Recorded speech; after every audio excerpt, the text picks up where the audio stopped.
കഥയെ ആരംഭിക്കുന്നത് ക്യാപ്റ്റൻ മാർക്കിൽ നിന്നും ബെത്തിൽ നിന്നുമാണ്. മാർക്കിന്റെ മകളാണ് ബെത്ത്. ഇരുവരും ബോട്ടിൽ ജോലി നോക്കുന്നു. അന്ന് ബോട്ട് തീരത്തെ കടുപ്പിക്കുകയായിരുന്നു. കഥ അവിടെ നിന്നും മറ്റൊരിടത്തേക്ക് നീങ്ങുന്നു. ലോസ് ആഞ്ചലസിൽ ജീവിക്കുന്ന ജെയ്ക്ക് എന്ന യുവാവിലേക്ക് ജെയ്ക്കിനെന്ന് ജാനിസ് എന്ന പേരുള്ള ഒരു സ്ത്രീയിൽ നിന്നൊരു ഫോൺ കോൾ വന്നു. ജാനിസിന്റെ ഫ്രണ്ടിലായി ഒരു റെസ്റ്റോറന്റിൽ ഒരു കഫേയിൽ ഒരു കപ്പിൾസ് ഇരിക്കുന്നുണ്ട്. അതിലെ ആണായിട്ടുള്ള വ്യക്തി ഒരു ചെറിയ സെലിബ്രിറ്റിയൊക്കെയാണ്. അയാൾ തന്റെ ഭാര്യയെ ചതിച്ച് മറ്റൊരു സ്ത്രീക്കൊപ്പം ഡേറ്റിംഗിന് അവിടെ വന്നിരിക്കുന്നതാണ്. വേഗം വന്നാൽ അവരെ കൈയോടെ പിടിക്കാം, ഫോട്ടോ എടുക്കാം എന്ന് ജാനിസ് നിർദ്ദേശം കൊടുത്തപ്പോൾ ജെയ്ക്ക് അങ്ങോട്ടേക്ക് പുറപ്പെട്ടു വന്നു. ജെയ്ക്ക് ഒരു ഫ്രീലാൻസ് ഫോട്ടോഗ്രാഫർ ആണ്. തന്റെ ക്യാമറ ഒളിപ്പിച്ച് അവരുടെ ഫോട്ടോസ് ജെയ്ക്ക് പകർത്താൻ തുടങ്ങി. പക്ഷേ ജെയ്ക്ക് ഫോട്ടോ എടുത്തു തീർന്നപ്പോഴേക്കും അങ്ങോട്ടേക്ക് അത്തരത്തിൽ മറ്റൊരു ഫ്രീലാൻസ് ഫോട്ടോഗ്രാഫറും എത്തി. അയാൾ ക്യാമറ ഒളിപ്പിക്കാതെയും മറ്റും അവരുടെ ഫോട്ടോ എടുക്കാൻ ആരംഭിച്ചു. അത് ശ്രദ്ധിച്ച ആ സെലിബ്രിറ്റി ആകട്ടെ വേഗത്തിൽ അവിടെ നിന്ന് പോവുകയാണ്. പിന്നാലെ ജെയ്ക്ക് ജാനിസിനോട് നന്ദി പറഞ്ഞു. ആവശ്യത്തിന് ഫോട്ടോസ് കിട്ടിയിട്ടുണ്ട് എന്ന് പറഞ്ഞ ജെയ്ക്ക് അവിടെ നിന്ന് പുറപ്പെടാനൊരുങ്ങി. പൊതുവെ ഇത്തരം ഗോസിപ്പ് വാർത്തകളും മറ്റും ഇഷ്ടപ്പെടുന്ന കുറെ മീഡിയകളുണ്ടാകുമല്ലോ. അവർക്കായിരുന്നു ജെയ്ക്ക് ഇത്തരം ഫോട്ടോസും ഡാറ്റകളും ഒക്കെ വിൽക്കുക. ഇതേസമയം തീരത്തേക്ക് ബോട്ടടിപ്പിക്കുന്ന ബെത്തുമാർക്കും സംസാരിക്കുകയാണ്.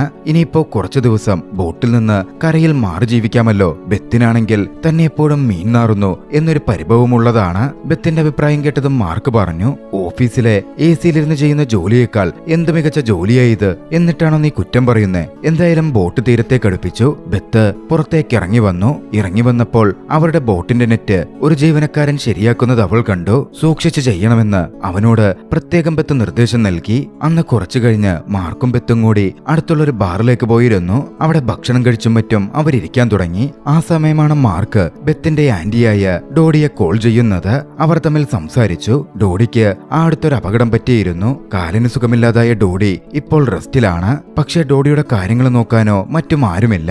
ലോസ് ആഞ്ചലസിലുള്ള ഡോഡിക്ക് അവിടെ ആരെങ്കിലും സഹായത്തിന് കിട്ടുമോ എന്ന തരത്തിൽ ഡോഡി മാർക്കുമായി സംസാരിച്ചപ്പോൾ ചോദിച്ചു. കാര്യങ്ങൾ മനസ്സിലാക്കിയ മാർക്ക് ബെത്തിനോട് തിരക്കി, നിനക്ക് ലോസ് ആഞ്ചലസിൽ ആരെങ്കിലും പരിചയമുണ്ടോ? ഇങ്ങനെ ഡോഡി ആന്റി വീണ് പരിക്ക് പറ്റിയിരിക്കുവാണ്. കുറച്ചു ദിവസത്തേക്ക് ഡോഡി ആന്റിയുടെ കാര്യങ്ങളൊക്കെ നോക്കണം. അവർക്കൊരു സഹായമായി നിൽക്കണം, അത്രേ വേണ്ടൂ. പക്ഷേ ലോസ് ആഞ്ചലസ് കുറച്ചു വർഷങ്ങൾക്ക് മുമ്പ് വിട്ട ബെത്തിന് അവിടെ ഇപ്പോൾ പരിചയക്കാരൊന്നും ഉണ്ടായിരുന്നില്ല. അവളത് തീർത്തു പറയുകയും ചെയ്തു. പിന്നാലെയാണ് അച്ഛന്മാർക്ക് ഒരു നിർദ്ദേശം വെച്ചത്. നിനക്ക് ലോസ് ആഞ്ചലസിൽ പോയി ആന്റിയെ ടേക്ക് കെയർ ചെയ്തൂടെ? എന്തായാലും ബോട്ട് അവധിയിലുള്ള സമയമാണല്ലോ. ബെത്തിനും അത് കുഴപ്പമില്ലെന്ന് തോന്നി. അവൾ ഓക്കെ പറഞ്ഞതോടെ ബെത്തിന് ലോസ് ആഞ്ചലസിലേക്ക് പുറപ്പെടാൻ വേണ്ട കാര്യങ്ങൾ മാർക്ക് ചെയ്തു കൊടുക്കുകയാണ്. അങ്ങനെ ബെത്ത് ലോസ് ആഞ്ചലസിലേക്ക് പുറപ്പെട്ടു. ഇതേ സമയം മറ്റൊരു പ്രധാന കഥാപാത്രത്തെ നമ്മൾ പരിചയപ്പെടുന്നു. കാൻഡസ് എന്നാണ് അവരുടെ പേര്. അവരൊരു മാഗസീനിൽ പ്രധാന പൊസിഷനിൽ വർക്ക് ചെയ്യുകയാണ്. അന്ന് തന്റെ ബോസിനോട് സംസാരിച്ച ശേഷം കാൻഡസ് പുറത്തേക്ക് പോന്നു. കാൻഡസിനന്ന് മീറ്റ് ചെയ്യാനുണ്ടായിരുന്നത് കാൻഡസിനെ കാത്തിരിക്കുന്ന ജെയ്ക്കിനെയായിരുന്നു. സെലിബ്രിറ്റീസുമായി ബന്ധപ്പെട്ട സ്കാൻഡലുകൾ അഥവാ ഗോസിപ്പുകൾക്കൊക്കെ വളരെയധികം പ്രാധാന്യം ആ മാഗസിൻ കൊടുക്കുന്നുണ്ടായിരുന്നു. ജെയ്ക്ക് അവർക്ക് വിവരവും വാർത്തയും ഫോട്ടോസും ഒക്കെ നൽകാറുമുണ്ട്. അതിന്റെ പ്രതിഫലം കൃത്യമായി ജെയ്ക്ക് വാങ്ങുകയും ചെയ്തിരുന്നു. ജെയ്ക്കിന് പുതിയൊരു അസൈൻമെന്റ് കൊടുക്കാനായിരുന്നു അവൾ അവിടെ എത്തിയത്. വരുന്ന വ്യാഴാഴ്ചക്കുള്ളിൽ അത് പൂർത്തീകരിച്ചു നൽകണം എന്ന് ജെയ്ക്കിനോടായി അവൾ പറഞ്ഞു. ഓക്കെ, ശരിയാക്കിയേക്കാം എന്ന് പറഞ്ഞ് ജെയ്ക്ക് അവിടെ നിന്ന് പോരുകയും ചെയ്തു. മറുവശത്ത് ബെത്ത് ആൻഡ് ഡോഡിക്കടുത്തേക്ക് എത്തിയിരുന്നു. അവരൊന്നിച്ച് ഒരു ദിവസം ഷോപ്പിങ്ങിന് പുറത്തിറങ്ങി. ഹീറോ എന്ന് വിളിപ്പേരുള്ള ഒരാൾക്ക് വേണ്ടിയായിരുന്നു ഡോഡി പൂക്കൾ വാങ്ങാൻ ഇറങ്ങിയത്. ഡോഡി തിരഞ്ഞെടുത്തതും ഓർക്കിഡ് ചെടിയാണ്. അന്ന് സംസാരിക്കുമ്പോ ആന്റി പറഞ്ഞു, നിന്നെ വീണ്ടും ലോസ് ആഞ്ചലസിൽ കാണാൻ പറ്റിയതിൽ എനിക്ക് അതിശയമുണ്ട്, ഒപ്പം സന്തോഷവും. സംഭവം എന്തെന്നാൽ ലോസ് ആഞ്ചലസിലുള്ളപ്പോൾ മുമ്പ് ബെത്ത് ഒരു പ്രണയത്തിൽപ്പെട്ടിരുന്നു. പക്ഷെ അവൻ നല്ല അസ്തലായി ബെത്തിനെ വഞ്ചിച്ച് കടന്നു കളഞ്ഞു. അന്ന് ബെത്ത് തന്റെ ഹൃദയം തകർന്നായിരുന്നു നാട്ടിലേക്ക് പോയത്. വീണ്ടും അവൾ തിരിച്ച് അങ്ങോട്ടേക്ക് വന്നതിലുള്ള അതിശയമായിരുന്നു ആന്റി പങ്കുവെച്ചതും. ഇതേസമയം അവിടെ ഒരു ഇവന്റ് നടക്കുന്നുണ്ടായിരുന്നു. ഫ്രൂട്ട്സും ഫ്ലവേഴ്സും ഒക്കെ വിൽക്കുന്ന തരത്തിലുള്ള ഒരു ഇവന്റ്. അങ്ങോട്ടേക്ക് ബെത്തും ഡോഡിയും കടന്നു വന്നു. അവിടെയാണെങ്കിൽ ജെയ്ക്ക് അതിന്റെയൊക്കെ ഫോട്ടോ പകർത്തി നടക്കുന്നുമുണ്ടായിരുന്നു. സംസാരിക്കുകയായിരുന്ന ബെത്ത് ഡോഡിയോട് പറഞ്ഞു, എനിക്ക് കൂടുതൽ ഇഷ്ടം റോസുകളാണ്. ഉടൻ ഡോഡിയുടെ മറുപടി എത്തി, നിന്റെ അമ്മയ്ക്കും അതായിരുന്നു കൂടുതൽ ഇഷ്ടം. ബെത്ത് അങ്ങനെ മനോഹരമായ റോസാ പുഷ്പങ്ങൾ നോക്കി നിൽക്കെ ജെയ്ക്കിന്റെ കണ്ണിൽ അവൾ പെട്ടു. അവിടുത്തെ ഫോട്ടോസ് എടുക്കുകയായിരുന്ന ജെയ്ക്ക് മനോഹരമായ രീതിയിൽ ബെത്തിന്റെ കുറെ ഫോട്ടോസ് പകർത്തുകയാണ്. അന്ന് തന്റെ ഹാളിലെത്തി കമ്പ്യൂട്ടറിൽ എടുത്ത ഫോട്ടോസൊക്കെ ജെയ്ക്ക് പരിശോധിക്കാൻ തുടങ്ങി. ബെത്തിന്റെ ഫോട്ടോസ് കണ്ട് അവളുടെ ഭംഗിയിൽ ആകർഷണീയനായി അവൻ അതിലേക്ക് നോക്കിയിരിക്കുന്നുണ്ടായിരുന്നു. അന്ന് വൈകിട്ട് ബെത്ത് വീട്ടിൽ റെസ്റ്റ് ചെയ്യുന്ന സമയത്ത് അച്ഛന്റെ ഫോൺ കോൾ അവളെ തേടിയെത്തി. എങ്ങനെയുണ്ട് കാര്യങ്ങൾ എന്ന് അച്ഛൻ തിരക്കി. ബെത്ത് പറഞ്ഞു, ഞങ്ങൾ ആശുപത്രിയിൽ പോയിരുന്നു. ഡോക്ടർ ഡോഡിയെ പരിശോധിച്ചു. കുഴപ്പമൊന്നുമില്ല. 2 ആഴ്ച കഴിഞ്ഞാൽ പ്ലാസ്റ്റർ എടുക്കാം എന്നാ പറഞ്ഞിരിക്കുന്നേ. പ്ലാസ്റ്റർ എടുത്താൽ ആന്റിക്ക് തനിയെ എല്ലാ കാര്യങ്ങളും ചെയ്യാൻ സാധിക്കും. അത് കഴിഞ്ഞ് എനിക്ക് മടങ്ങിപ്പോരാം. അടുത്ത ദിവസം ജെയ്ക്ക് കാൻഡസിനെ കാണാൻ ചെന്നു. ഇവന്റ് പകർത്തലായിരുന്നു കാൻഡസ് ജെയ്ക്കിന് കൊടുത്തിരുന്ന ജോലി. അതിന്റെ ഫോട്ടോസും മറ്റ് വിവരങ്ങളും കാൻഡസിന് ജെയ്ക്ക് കൈമാറി. ആ സമയത്താണ് കാൻഡസ് ജെയ്ക്കിനോടൊരു കാര്യം പറയുന്നത്. താനിന്ന് തന്റെ വളർത്തുനായുമായിട്ടാണ് വന്നത്. തനിക്കൊരു കോൺഫറൻസ് ഉണ്ട്. കോൺഫറൻസ് കഴിയുന്നവരെ തന്റെ നായയെ ജെയ്ക്കൊന്ന് നോക്കാമോ? നായകളെ പൊതുവെ ഇഷ്ടമുള്ള ജെയ്ക്ക് അതിനോക്കെ പറഞ്ഞു. അങ്ങനെ കാൻഡസിന്റെ നായയെയും കൂട്ടി ജെയ്ക്ക് പുറത്ത് പാർക്കിലേക്ക് ഇറങ്ങി നായയെ കളിപ്പിക്കാൻ ആരംഭിച്ചു. ഇതേസമയം ബെത്തും ഡോഡിയുടെ നായകളുമായി അവിടെ ഉണ്ടായിരുന്നു. ബെത്ത് നായയെ കളിപ്പിക്കാൻ ഒരു ബോൾ എറിയുന്ന സമയത്ത് അബദ്ധത്തിൽ അത് ജെയ്ക്കിന്റെ തലയിൽ വന്നുകൊണ്ടു. ബെത്തുടൻ ജെയ്ക്കിന്റെ അടുത്തേക്ക് ഓടിയെത്തുകയും ക്ഷമ ചോദിക്കുകയും ചെയ്തു. ബെത്തിനെ അവിടെ കണ്ട ജെയ്ക്കിന് പെട്ടെന്നൊരു ഞെട്ടലും സന്തോഷവും തോന്നിയിരുന്നു. അവർ തമ്മിൽ സംസാരിച്ചു. നായകളെ പറ്റി അവരുടെ സംസാരം വന്നപ്പോൾ നാട്ടിൽ തന്റെ വീട്ടിൽ എല്ലാ തരത്തിലുള്ള ബ്രീഡുകളിലുമുള്ള നായകൾ തനിക്കുണ്ടെന്നും എല്ലാത്തിനെയും തനിക്ക് ഇഷ്ടമാണ് എന്ന് ബെത്ത് പറഞ്ഞു. എവിടെയാണ് നിന്റെ വീട്, എവിടെയാണ് നാട് എന്ന തരത്തിൽ ജെയ്ക്ക് ചോദിച്ചപ്പോൾ താൻ വാഷിംഗ്ടണിൽ നിന്നാണ് എന്ന കാര്യം ബെത്ത് അറിയിച്ചു. എന്തായാലും യാത്ര പറഞ്ഞ ബെത്ത് ജെയ്ക്കിൽ നിന്ന് പിരിഞ്ഞുപോയി. പക്ഷെ ജെയ്ക്കിന്റെ കയ്യിലുള്ള നായയെ ബെത്തിന്റെ നായ കേറി ഇഷ്ടപ്പെട്ടിരുന്നു. ബെത്തിന്റെ കയ്യിലെ നായ ജെയ്ക്കിന്റെ കയ്യിലെ നായയുടെ അടുത്തേക്ക് പോയപ്പോ സ്വാഭാവികമായും ബെത്തിന് അങ്ങോട്ടേക്ക് ചെല്ലണ്ട വന്നു. വീണ്ടും ക്ഷമാപണം നടത്തി ജെയ്ക്കിനടുത്ത് ബെത്തിരുന്നു. അവിടെ ഇരുന്നവർ സംസാരിക്കാൻ തുടങ്ങി. സംസാരിക്കുന്ന സമയത്ത് ബെത്ത് തന്നെ പറ്റി പറഞ്ഞു. താൻ സാധാരണ ബോട്ടിലാണ് ജോലി നോക്കുന്നത്. തങ്ങൾക്ക് സ്വന്തമായി ബോട്ടുണ്ട്. ഫിഷിംഗും മറ്റും ഏറെ രസകരമാണ്. ബെത്ത് പിന്നാലെ ജെയ്ക്കിനോട് ജെയ്ക്ക് എന്താണ് ചെയ്യുന്നതെന്ന് ചോദിച്ചു. താനൊരു ഫ്രീലാൻസ് ഫോട്ടോഗ്രാഫറാണ് എന്നായിരുന്നു ജെയ്ക്കിന്റെ മറുപടി. ഉടൻ ബെത്ത് ചോദിച്ചു, ഓ, ഈ കുറ്റിക്കാടുകൾക്കും മറ്റുമിടയിൽ പതുങ്ങിയിരുന്ന് സെലിബ്രിറ്റീസിന്റെ ഒക്കെ ഫോട്ടോ എടുത്ത് വിൽക്കുന്ന വ്യക്തിയല്ലേ? പൂർണ്ണമായും ജെയ്ക്ക് അത് നിഷേധിച്ചതേയില്ല.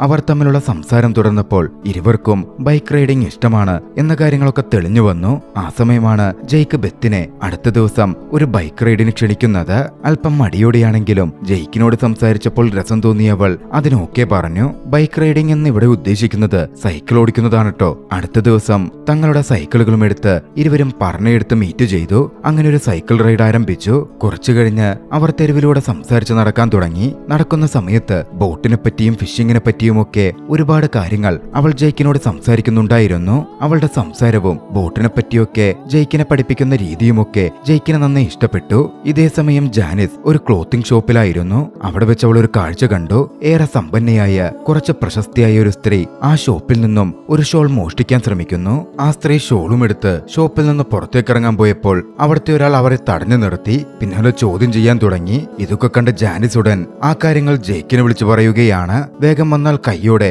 അതിന്റെ ഫോട്ടോസ് ഒക്കെ എടുക്കാം എന്ന കാര്യവും ജാനിസ് അറിയിച്ചു. അവരൊരു മീഡിയ സെലിബ്രിറ്റി ആയിരുന്നു. എന്തായാലും ജാനിസ് വിളിച്ചു പറഞ്ഞത് കൊണ്ട് കൃത്യസമയത്ത് ബെത്തിനോട് യാത്ര പറഞ്ഞ് ജെയ്ക്കിന് അങ്ങോട്ടേക്ക് എത്താൻ കഴിഞ്ഞു. ജെയ്ക്ക് അതിന്റെ ഫോട്ടോസും പകർത്തി. ജെയ്ക്ക് എത്തുമ്പോൾ ആ മോഷ്ടാവിനെ പോലീസ് കൊണ്ടുപോവുകയായിരുന്നു. അന്ന് വൈകിട്ട് ഡോഡിയും ബെത്തും ഇരുന്ന് സംസാരിക്കുകയാണ്. ആൻഡ് ഡോഡി ബെത്തിനോട് ചോദിച്ചു, എല്ലയിലേക്ക് തിരിച്ചു വന്നിട്ട് എങ്ങനെയുണ്ട്? ചെറിയൊരു നാണത്തോടെയാണെങ്കിലും ബെത്ത് പറഞ്ഞു, കൊള്ളാം, ഞാനിവിടെ ഒരാളെ മീറ്റ് ചെയ്തു. അത് കേട്ട് ആന്റിക്ക് സന്തോഷം തോന്നിയിരുന്നു. കാര്യങ്ങളൊക്കെ ആന്റി ചോദിച്ചറിഞ്ഞു. ജെയ്ക്കിന് ഒരു ദിവസം ഡിന്നറിന് ക്ഷണിക്കാൻ ആന്റി അവളോടായി പറഞ്ഞു. അവൾക്കേറെ ഇഷ്ടപ്പെട്ട മികച്ചൊരു വിഭവം ഡിന്നറിന് താൻ ഉണ്ടാക്കാം എന്നും ആന്റി ഓഫർ ചെയ്തു. ബെത്തിനും വലിയ സന്തോഷം തോന്നുന്നുണ്ട്. അടുത്ത ദിവസം ബെത്തും ജെയ്ക്കും മീറ്റ് ചെയ്തു. ജെയ്ക്കിന് ബെത്ത് ഡിന്നറിന് ക്ഷണിച്ചു. അവരന്ന് ഡിന്നർ പ്രിപ്പറേഷന് വേണ്ട സാധനങ്ങൾ വാങ്ങാൻ ഒന്നിച്ചൊരു സൂപ്പർ മാർക്കറ്റിലേക്ക് പോയി. പിന്നാലെ ജെയ്ക്കിന്റെ അടുത്തേക്ക് ബെത്ത് പോയിരുന്നു. അവിടെ എത്തിയപ്പോൾ അവന്റെ അപ്പാർട്ട്മെന്റിൽ ജെയ്ക്ക് പകർത്തിയ മനോഹരമായ ചിത്രങ്ങൾ ബെത്ത് നോക്കിക്കാണുന്നുണ്ട്. അവിടെ വെച്ച്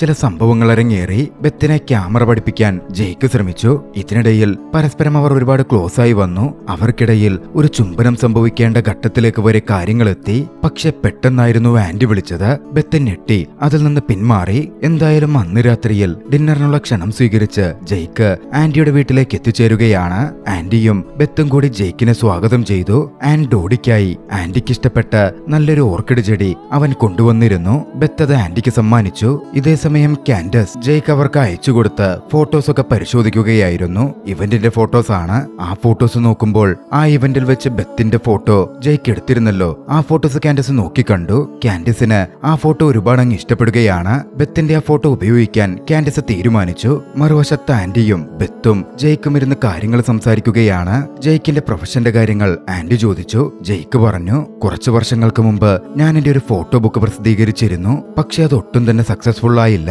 ആ ബുക്ക് എവിടെ കിട്ടും? എനിക്കത് വാങ്ങണമല്ലോ എന്ന് ബെത്ത് പറഞ്ഞപ്പോൾ അതിപ്പോൾ കിട്ടാൻ പോലുമില്ലെന്നാ തോന്നുന്നത് എന്നായിരുന്നു ജെയ്ക്കിന്റെ മറുപടി. തങ്ങൾക്ക് മുമ്പിൽ എത്ര വലിയ സൗന്ദര്യമുണ്ടെങ്കിലും അതൊന്നും ആസ്വദിക്കാനുള്ള മനസ്സുകൊണ്ടല്ല ഇപ്പോൾ ആൾക്കാർ ജീവിക്കുന്നതെന്നും എല്ലാവർക്കും ഓരോ തിരക്കുകളാണെന്നും അതുകൊണ്ട് ആൾക്കാർക്ക് ഇഷ്ടപ്പെടുന്ന കാര്യങ്ങളാണ് താനിപ്പോൾ പകർത്തി ജീവിക്കുന്നത് എന്നും ജെയ്ക്ക് കൂട്ടിച്ചേർത്തു. നേച്ചർ ഫോട്ടോസ് ഒന്നും കാണാൻ ആർക്കും താല്പര്യമില്ല എന്നും അവൻ പറഞ്ഞു. കുറച്ചു സമയം കഴിഞ്ഞ് ബെത്ത് ഡിന്നർ ടേബിളിലെ പ്ലേറ്റൊക്കെ മാറ്റുകയായിരുന്നു.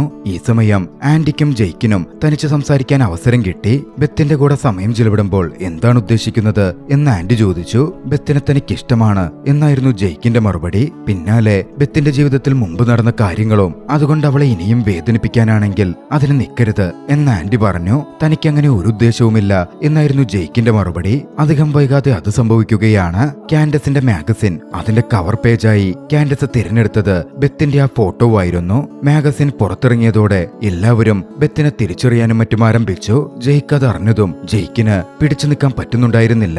കാൻഡസിനടുത്തെത്തി ഇതെന്താ ഇങ്ങനെ ചെയ്തത് എന്ന മട്ടിൽ ജെയ്ക്ക് അതിനെ ചോദ്യം ചെയ്തു.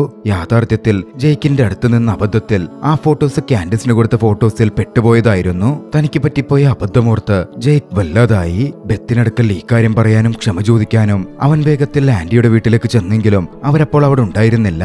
അവർ പുറത്തിറങ്ങിയിരിക്കുകയായിരുന്നു. പുറത്തിറങ്ങിയ ബെത്തിനെ ഫേമസ് മാഗസിൻ കവർ മോഡലായതോടെ ഏവരും തിരിച്ചറിയാൻ തുടങ്ങി. അവളുടെ അടുത്തെത്തി ഫോട്ടോ എടുക്കാനും മറ്റും ആരംഭിച്ചു. ബെത്തിനാണെങ്കിൽ പെട്ടെന്ന് ഒന്നും മനസ്സിലാവുന്നുണ്ടായിരുന്നില്ല.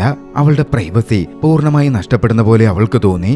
ആകെ വല്ലാതായി ബെത്ത് കാര്യങ്ങൾ ചോദ്യം ചെയ്യാൻ മാഗസിൻ ഓഫീസിലേക്ക് എത്തി. അവിടെ കാൻഡസിനെ കണ്ടു. കാൻഡസിനോട് തന്റെ പെർമിഷൻ ഇല്ലാതെ എങ്ങനെ ഇത് ഉപയോഗിക്കാം എന്ന മട്ടിൽ ബെത്ത് ചോദിച്ചപ്പോ കാൻഡസ് പറഞ്ഞു, ഇതൊരു പബ്ലിക് ഇവന്റിൽ വെച്ചെടുത്ത ഫോട്ടോ ആണ്, അതുകൊണ്ട് തീർച്ചയായും ഇത് ലീഗൽ തന്നെയാണ്. പിന്നാലെ ബെത്ത് ആരാണ് ഈ ഫോട്ടോ എടുത്തത്, നിങ്ങൾക്ക് അയച്ചു തന്നത് എന്ന് ചോദിച്ചെങ്കിലും കാൻഡസ് അത് പറയാൻ തയ്യാറായില്ല.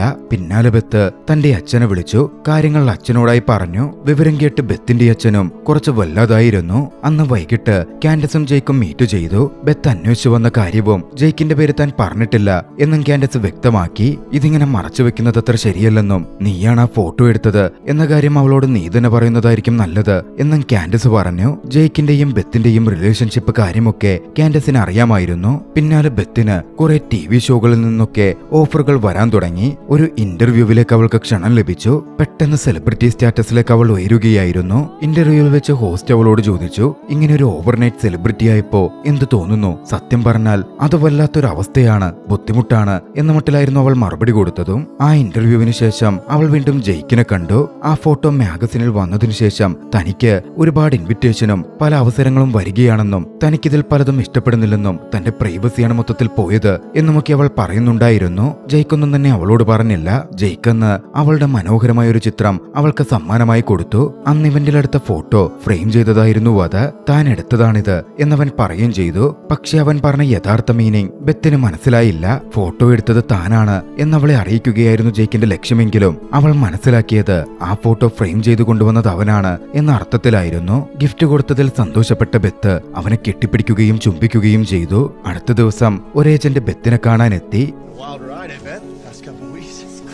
കുറെ ആർട്ട് കമ്പനീസ് പുതിയൊരു മുഖത്തെ തിരയുന്നുണ്ടെന്നും ബെത്തിനതാവാൻ സാധിക്കുമെന്നും എനിക്ക് ബെത്തിന്റെ ഏജന്റ് അയാൾ കൊള്ളാം എന്നുണ്ട് എന്നും അയാൾ പറഞ്ഞു. അന്ന് വൈകിട്ടും ജെയ്ക്കും ബെത്തും കണ്ടു. ജെയ്ക്കിനടുക്കൽ നടക്കുന്ന കാര്യങ്ങളും മറ്റും അവൾ ജെയ്ക്കിനോട് പറഞ്ഞു. ജെയ്ക്കിന് തന്റെ കാര്യം എങ്ങനെ അവളോട് പറയും എന്നതിനൊരു പിടുത്തവും ഉണ്ടായിരുന്നില്ല.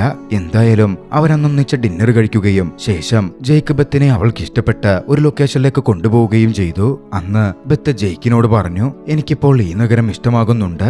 ഒരുപക്ഷെ ഞാൻ ഇവിടെയായിരിക്കും ബിലോങ് ചെയ്യുന്നത്. എന്തായാലും കുറെ ഓഫേഴ്സ് വരുന്നുണ്ട്. കുറച്ചുനാള് ഫിഷിംഗിൽ നിന്നൊക്കെ ബ്രേക്ക് എടുത്ത് ഞാനിതൊക്കെ ഇങ്ങ് ചെയ്യാൻ പോകുക.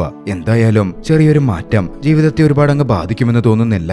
എന്തായാലും അന്ന് വീട്ടിലെത്തിയ അവൾ തന്റെ അച്ഛനെ വിളിച്ച ആ കാര്യങ്ങൾ പറഞ്ഞു. അച്ഛനും വലിയ എതിർപ്പൊന്നും ഉണ്ടായിരുന്നില്ല.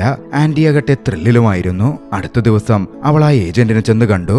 അവൾക്ക് വേണ്ടി നാഷണൽ ലെവലിൽ വരാൻ പോകുന്ന ഒരു TV യാർഡിൽ അവസരമൊരുക്കിയിട്ടുണ്ട് എന്ന് അയാൾ വ്യക്തമാക്കി. അങ്ങനെ അടുത്ത ദിവസം ഷൂട്ടിങ്ങിനായി അവൾ പുറപ്പെട്ടു ചെന്നു. അവിടെയാണെങ്കിൽ അവൾ വിചാരിച്ച പോലെ ആയിരുന്നില്ല കാര്യങ്ങൾ. 3 പെൺകുട്ടികൾ ചേർന്ന് അവൾക്ക് മേക്കപ്പ് ചെയ്യുന്നു. അതും അവൾക്കൊരു രീതിയും അവിടെ നടക്കുന്ന കാര്യങ്ങളും തീരെ ഇഷ്ടപ്പെടുന്നില്ല. അവൾ വല്ലാതെ ബുദ്ധിമുട്ടാൻ തുടങ്ങി. ഇത് താൻ പോലുമല്ലല്ലോ എന്നൊരു തോന്നലായിരുന്നു അവളുടെ ഉള്ളിൽ നിറഞ്ഞത്. ഒടുവിൽ സഹികെട്ടി അവൾ ഏജന്റിനെ വിളിച്ച് തനിക്ക് ഈ ആടൊന്നും ചെയ്യണ്ട എന്നങ്ങ് തീർത്തു പറഞ്ഞു. അവളിൽ വല്ലാത്ത ദേഷ്യമങ്ങ് ഉയർന്നു വരുന്നുണ്ടായിരുന്നു. ഈ സമയമാണ് ജയ്ക്ക് അങ്ങോട്ടേക്ക് വരുന്നത്. ജയ്ക്കിനെ അവിടെ കണ്ട മറ്റൊരു ഫോട്ടോഗ്രാഫർ അവളുടെ ഫോട്ടോ എടുത്ത് അവളെ ഇങ്ങനെ ഫേമസ് ആക്കിയത് നീയല്ലേ എന്ന മട്ടിൽ സംസാരിച്ചു. ജയ്ക്കാണ് ആ ഫോട്ടോ പകർത്തിയത് എന്നയാൾക്കറിയാമായിരുന്നു. പിന്നെ പറയണ്ടല്ലോ, അതിനോടകം നടക്കുന്ന കാര്യങ്ങളിൽ ദേഷ്യപ്പെട്ട് നിൽക്കുകയായിരുന്ന ബെത്തിന് അതൊരു ഷോക്കായിരുന്നു. അത്ര നാളായിട്ടും ജയ്ക്ക് അത് തന്നോട് പറഞ്ഞിട്ടില്ലല്ലോ എന്ന ഒരു ഞെട്ടൽ ജയ്ക്ക് തന്നെ ഉപയോഗിക്കുകയായിരുന്നോ എന്നുവരെ അവൾ സംശയിച്ചു. താൻ എക്സ്പ്ലെയിൻ ചെയ്യാം എന്ന് ജയ്ക്ക് പറഞ്ഞെങ്കിലും ദേഷ്യപ്പെട്ട് ബെത്ത് അവിടെ നിന്ന് പോന്നു. അന്ന് വീട്ടിലെത്തിയപ്പോ ആന്റിയോട് നടന്നതൊക്കെ അവൾ പറഞ്ഞു. അവളെ ആശ്വസിപ്പിക്കാൻ ആന്റി ശ്രമിച്ചെങ്കിലും അവൾ തണുക്കുന്നുണ്ടായിരുന്നില്ല. ആ നഗരം വിട്ട് തന്റെ നാട്ടിലേക്ക് പോകാൻ അവൾ തീരുമാനിച്ചു. പ്രണയത്തിൽ താൻ വീണ്ടും ചതിക്കപ്പെട്ടു എന്ന തരത്തിലായിരുന്നു അവൾ ചിന്തിച്ചത്. അന്ന് രാത്രിയിൽ ആന്റിയുടെ വീട്ടിലെത്തി അവളോട് ക്ഷമ ചോദിക്കാൻ ജയ്ക്ക് വന്നിരുന്നു. പക്ഷെ ആന്റി ജയ്ക്കിനെ കണ്ടു പറഞ്ഞു അവൾ നാട്ടിലേക്ക് പോയെന്ന്. എന്നാലും ആ പാവപ്പെട്ടൊരു പെൺകുട്ടിയെ ഇങ്ങനെ നീ പറ്റിക്കണ്ടായിരുന്നു എന്ന മട്ടിൽ ആന്റി ജയ്ക്കിനെ കുറ്റപ്പെടുത്തുകയും ചെയ്തു. അവൾ ഒരിക്കലും ഇനി നിന്നെ കാണുമെന്ന് തോന്നുന്നില്ല എന്നും വ്യക്തമാക്കി. മറുവശത്ത് നാട്ടിലേക്ക് പോയ ബെത്താകട്ടെ നടന്ന കാര്യങ്ങൾ ഓർത്ത് ദുഃഖിതയായിരുന്നു. ബോട്ടിന്റെ കാര്യത്തിലോ ഒന്നിലും അവൾക്ക് ശ്രദ്ധ കൊടുക്കാനേ പറ്റിയില്ല. ജയ്ക്കും ദുഃഖിതനായി. അപ്രതീക്ഷിതമായി നടന്ന കാര്യങ്ങളാണെങ്കിലും ജീവിതത്തിൽ ഇതുപോലെയത് മാറ്റങ്ങൾ കൊണ്ടുവരും എന്നവർ കരുതിയിരുന്നില്ല. ബെത്തിന്റെ ഫോട്ടോസ് നോക്കിക്കൊണ്ട് അവൻ വിഷമിച്ചുകൊണ്ടേയിരുന്നു. ഒരു ദിവസം മാർക്കും ബെത്തും ഒന്നിച്ചിരിക്കുമ്പോ മാർക്ക് ബെത്തിനോട് ചോദിച്ചു, നീ ജയ്ക്കിനെ മിസ് ചെയ്യുന്നുണ്ടോ? ബെത്ത് പറഞ്ഞു, അവൻ എന്നെ ഉപയോഗിക്കുകയായിരുന്നു. അന്ന് മാർക്ക് പറഞ്ഞു, അങ്ങനെ നോക്കിയാൽ അവൻ ചെയ്തത് അത്ര വലിയ തെറ്റാണെന്ന് തോന്നുന്നുണ്ടോ? നിന്നിലെ ഭംഗി കണ്ട് അവനതൊരു ഫോട്ടോ പകർത്തി. മാഗസിൻ കവറായത് അവൻ അറിയാതെയാണെങ്കിലോ? അടുത്ത ദിവസം ആന്റിയുടെ വീട്ടിലേക്ക് ഒരു കൊറിയർ വന്നു. അത് ജയ്ക്ക് മുമ്പ് പബ്ലിഷ് ചെയ്ത ജയ്ക്കിന്റെ ഫോട്ടോ ബുക്ക് ആയിരുന്നു.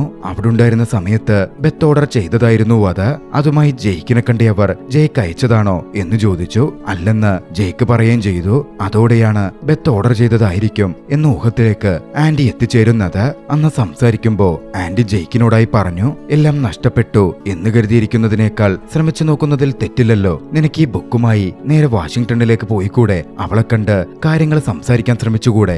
ആന്റിയുടെ വാക്കുകൾ ജയ്ക്കിന് ഒരു പ്രതീക്ഷ കൊടുത്തിരുന്നു. വാഷിംഗ്ടണിലേക്ക് പോകാൻ ജയ്ക്ക് തീരുമാനിച്ചു.